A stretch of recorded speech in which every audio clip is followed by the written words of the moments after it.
Hello, everyone, and welcome to the very first episode of KROOF'z Corner.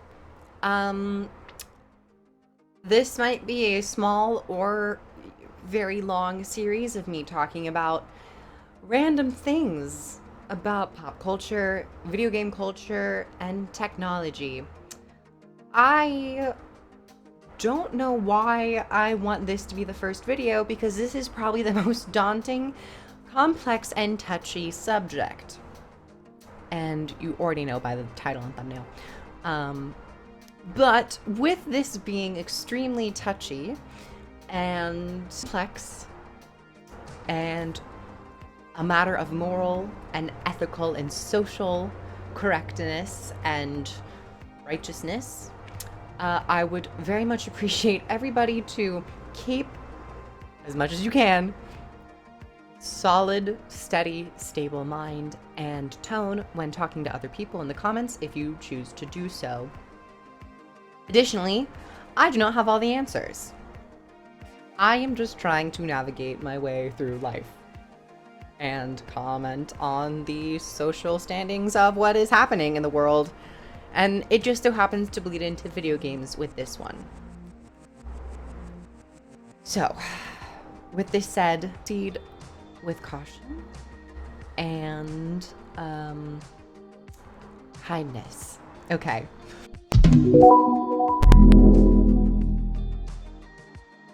So, this video is not going to be going over every small detail of Joanne Rowling's comments/tweets, which in fact do push a narrative of transphobia, but I'm going to be talking about the moral, ethical, and social dilemma that surrounds the upcoming game, Hogwarts Legacy. First and foremost, I'm going to be setting up a timeline for the events that are surrounding this topic.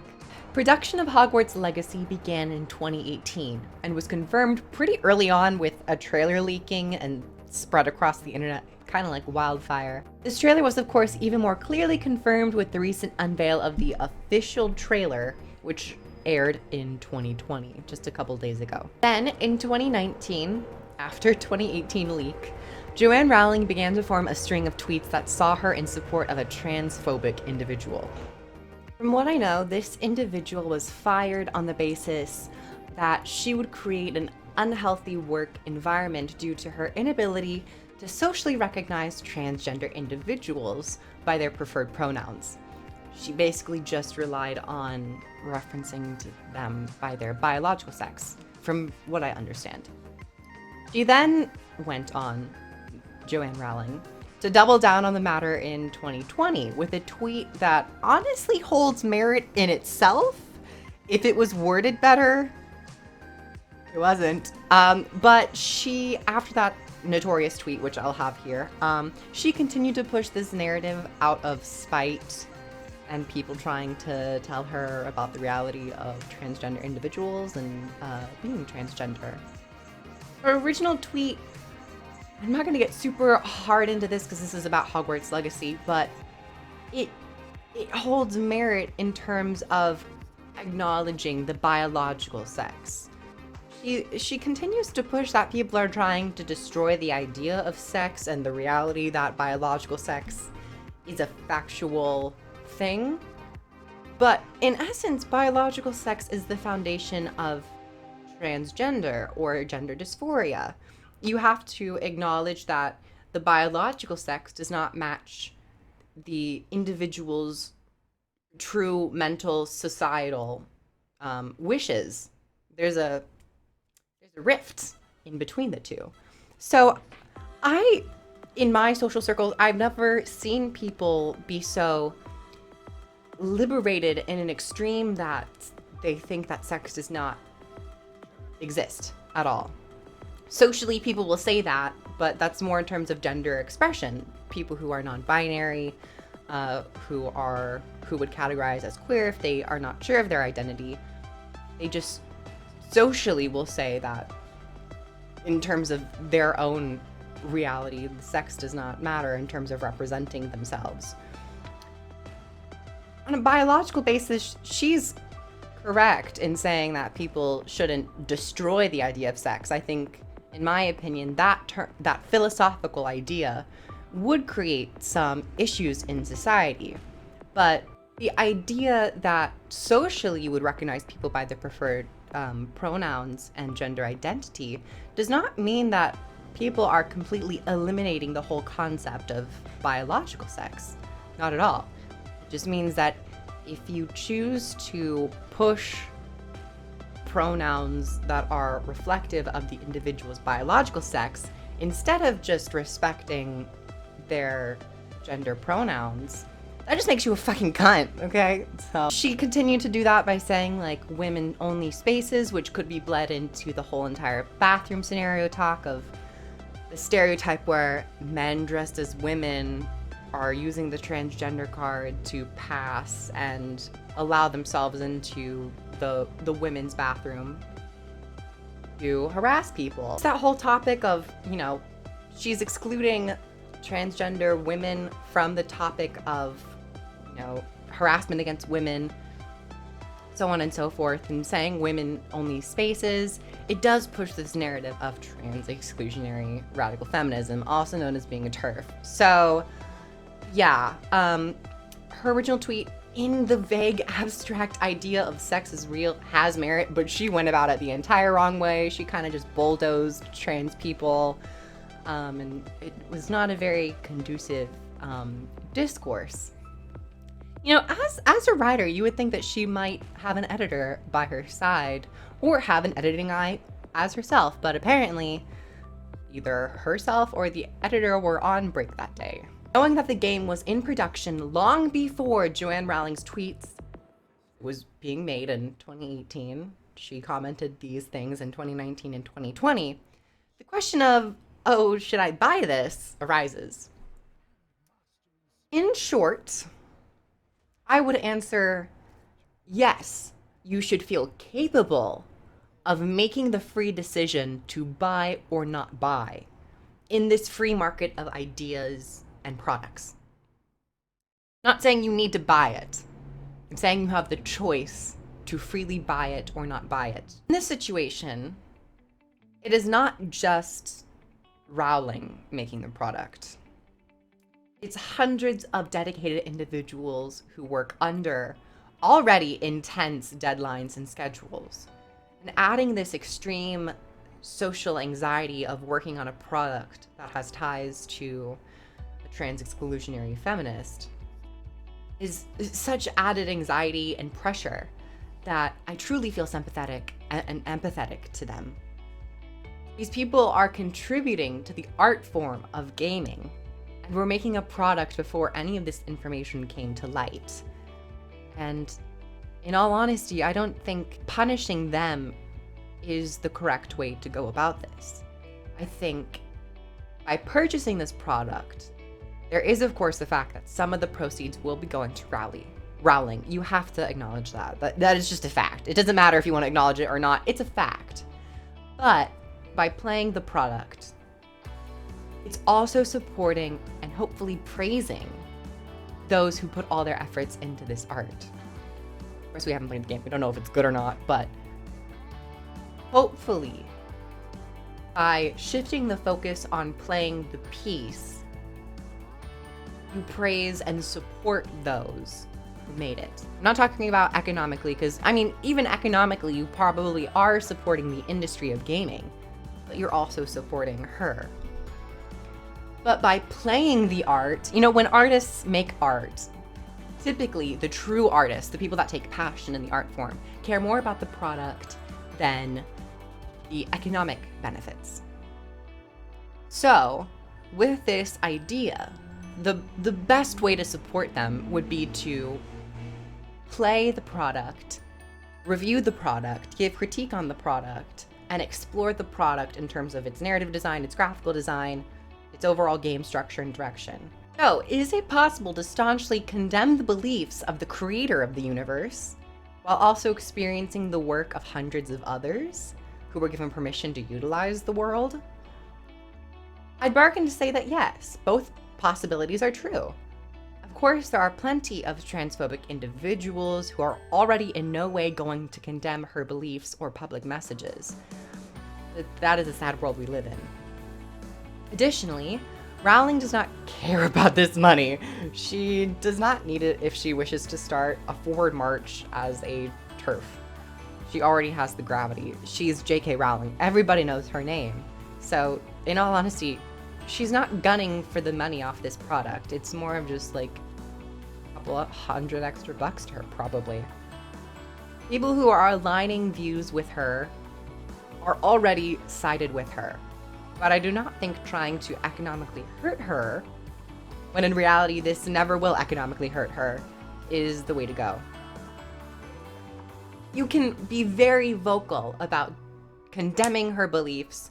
The studio themselves condemned her beliefs. They're really trying to distance themselves from her, but in terms of the way that game industries work and the fine details and the red tape of it all, they still have to make the product, and they still want to get as much money from the product from a publishing standpoint, from a game studio standpoint, from a developer standpoint.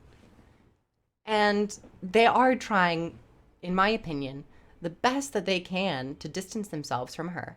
They're saying that she gave us the permission, but we have created our own narrative. We have masterfully, artfully, hopefully, created a different story that just takes place within the universe. And it's a damn shame that this universe was created by someone who was so vocal about being anti-trans, even though she's like, I support the trans community. But you can say you support the trans community all you want, but when all your retweets are saying, oh, transitioning's harmful, it's brainwashing, we need to, people who menstruate, oh, you mean to call them women? They had a name. All of that, which you can find on her Twitter freely. She retweeted it, she's posted it. It does not make it look like you are in support of trans people, Rowling. It makes you seem like you have a chip on your shoulder and you feel a certain way for people telling you that trans people exist and maybe should be respected. It is a real shame that this universe has sprung up from the conscious and imagination of her. With all this said, I do think people should feel comfortable purchasing this product. However, it becomes even more complicated because this is now a new subcategory production team of the Portkey Games. And they say that they hopefully will be going on to make other wizarding games from the universe. With the timeline that they started this before this all came to light, I think you should give them leeway, give people leeway to play this game. However, if they continue to make games after all of this, that's when I think the argument of not purchasing the product is stronger. Because if they continue to make products about this and giving her benefit, that is when you can logically say, maybe you shouldn't be continuing this. I think people focusing on the topic of not playing a game that was in production before any of this came to light is weaker. That whole argument and idea is weaker. But after the fact, if they continue to go on, that argument is much stronger because they already know her case, and in part they are supporting her monetarily, but in all honesty, so little. That, I think, is the stronger argument, is if they continue afterwards. But in all honesty, as I said before, she does not care about this money. She has enough money to retire 5 times over, probably. She's still getting residuals. People are still buying her books. Young kids are still seeing interest in her books. She has money. She has money. I do see myself purchasing the game, while staunchly condemning her transphobic views and raising support for the transgender community and those who are part of the LGBT and our allies. So, yeah, this is, I don't know, it's very complex. It's very weird, complex, nuanced. But I don't think boycotting this game will really bring anything. If anything else, pushing for a boycott and a censorship of creation, and the censorship of the release of a game that was in production even before all this came to be, is more harmful than helpful. And in addition, I think J.K. Rowling is probably not the biggest enemy to the LGBT, even though her actions are very performative and exclusionary of transgender individuals. There are probably bigger and badder people in the world who are true vitriol, gross, disgusting enemies to a society of people and their basic existence. This is kind of veering off into a larger discussion of philosophy of people trying to hate and control other individuals' autonomy and livelihoods, but at the end of the day, support people. You don't need to pick and choose who you support. Just support those who are morally good and have personhood. The common person should be respected. Of course, we can condemn the people who are an enemy to the human race, who hate people, who murder, who rape, who sexually assault, who abuse, who mentally abuse. Those people are worth condemnation and critique, as is J.K. Rowling. But at the end of the day, support people, love people, approach people with kindness and empathy and respect, just basic respect. And I do think we should be supporting the people who went into creating this, because I feel so sorry and so bad for them that they now have to deal with this. Because people who work on games, they're doing it to make a product, and ultimately they want people to play the product. And that's what I'm choosing to uplift. And I'm choosing to suppress and condemn Joanne. So, this was the first episode of KROOF'z Corner.